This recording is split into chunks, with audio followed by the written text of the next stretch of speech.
On connaît l'imagerie optique des tissus biologiques qui permet d'atteindre de nombreux contrastes. Toutefois, les techniques purement optiques ne peuvent pas voir à l'intérieur des tissus. Effectivement, les tissus biologiques sont très diffusants pour la lumière, ce qui empêche d'utiliser les photons collectés pour reconstruire une image nette en profondeur. Pour imager à l'intérieur des organes, notre équipe Optima du laboratoire interdisciplinaire de physique utilise l'imagerie photoacoustique. En excitant le tissu avec de la lumière brève, les photons même diffusés vont être absorbés par des molécules spécifiques qui vont générer un effet thermoélastique à la source de génération d'ultrasons.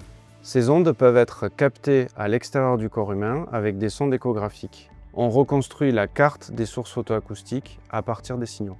La force de l'imagerie photoacoustique, c'est de pouvoir identifier des molécules spécifiques dans le mode spectroscopique à plusieurs longueurs d'onde. Par exemple, on pourra distinguer l'hémoglobine oxygénée de la version désoxygénée.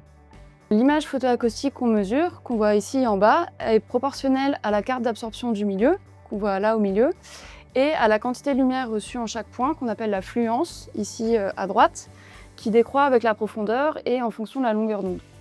Donc si on veut retrouver notre carte d'absorption, il faut qu'on renormalise l'image photoacoustique par cette fluence qu'on ne connaît pas, car on ne connaît pas le milieu. L'idée du projet Fullbox vient d'un mélange de thématiques que j'ai abordé durant mon parcours. L'imagerie ultrasonore a fait d'énormes progrès dans l'imagerie des vaisseaux sanguins grâce à des nouvelles techniques Doppler.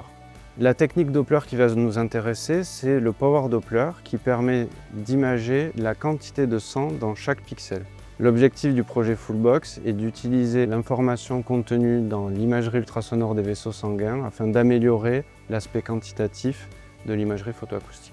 Lorsqu'on image de grands vaisseaux par rapport à notre résolution, on sait déjà que le pixel est entièrement rempli de sang.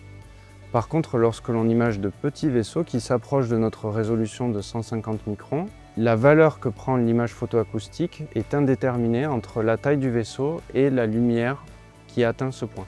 Pour lever cette indétermination, on utilise le Power Doppler. Grâce à cela, nous avons introduit la première technique d'imagerie directe d'intensité de lumière dans les tissus. La technique fonctionne dans un tissu hétérogène inconnu et repose sur la présence de vaisseaux sanguins. Imager l'affluence est intéressant, mais on peut tirer parti de ce couplage de modalités d'une manière différente. Afin de retrouver le coefficient d'absorption du tissu, mais aussi un autre paramètre qui est le coefficient de diffusion, on va utiliser un modèle inverse qui est un algorithme itératif dans lequel on va injecter notre mesure photoacoustique, donc l'image ici en bas à droite, et qui, à partir des équations de propagation de la lumière dans le tissu, va essayer de converger vers les cartes d'absorption, donc celles qu'on a ici, au milieu, et de diffusion en haut à gauche. Seulement, si on n'a pas d'a priori sur le milieu, il n'y a pas de solution unique. Et nous avons montré qu'en lui donnant l'information de où est le sang dans le milieu, qu'on a là en bas à gauche, on peut faire converger l'algorithme vers nos cartes d'absorption et de diffusion. L'imagerie photoacoustique est aujourd'hui utilisée dans de nombreuses études cliniques en cancérologie, dermatologie et dans le domaine vasculaire. L'accès à des paramètres quantitatifs est crucial pour l'analyse de biomarqueurs de pathologie. Notre projet Fullbox pose une brique dans cette direction et nous permettra prochainement des démonstrations in vivo.